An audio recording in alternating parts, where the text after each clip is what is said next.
Sales messages are getting skipped over faster and faster, and you have to find ways to now stand out from that noise.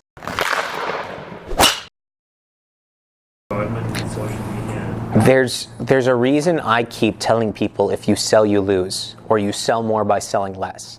It's because with all of the content and all of the noise that's out there, content's getting skipped over faster and faster. And if you have a sales message, you're teaching your audience base to skip over your content. If you always do a call to action at the end of the video, then you're going to see people watch the first half of your video and then disappear, because you've now taught them that you're not giving them any value towards the end of your video. So what I mean by that is sales messages are getting skipped over faster and faster, and you have to find ways to now stand out from that noise. And that isn't just going and creating a call to action and creating a conversion at the end. It's about finding a way to provide as much value as you can in the content that you're making. And then again, focus on your sphere first, right? You're not going to get into real estate and then all of a sudden appeal to all of Western Canada.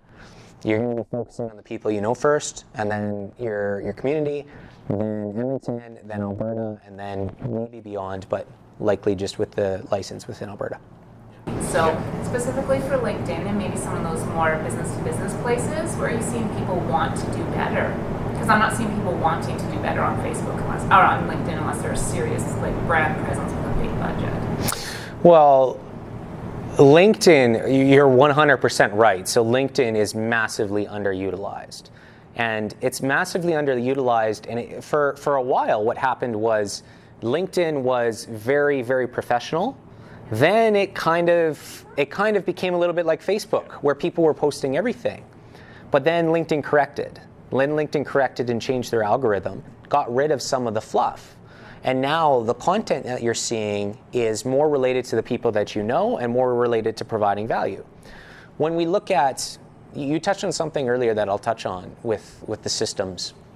So there is no system for creating this presence online, right? We see all of this content selling us all of these programs, but it's all fluff, right? And one of the things that happens is when I look at a social media algorithm and we try to look at it with a little common sense, there's three things that you want to go for when focusing on LinkedIn or any other platform.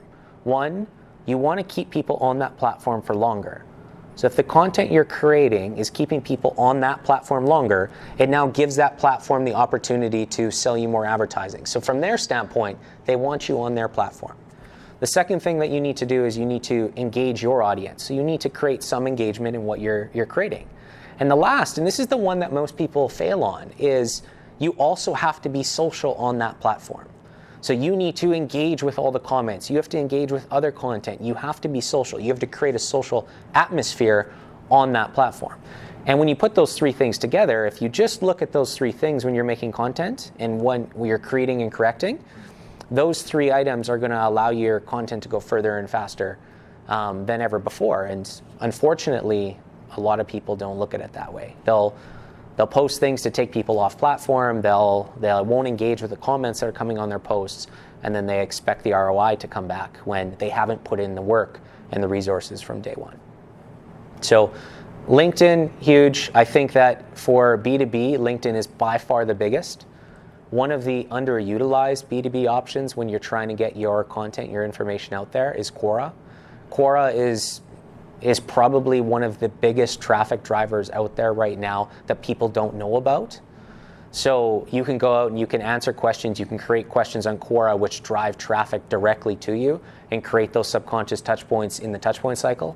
And I think B2B is going to be able to go out and answer those questions that people have and create that value that's going to come back to them in the end.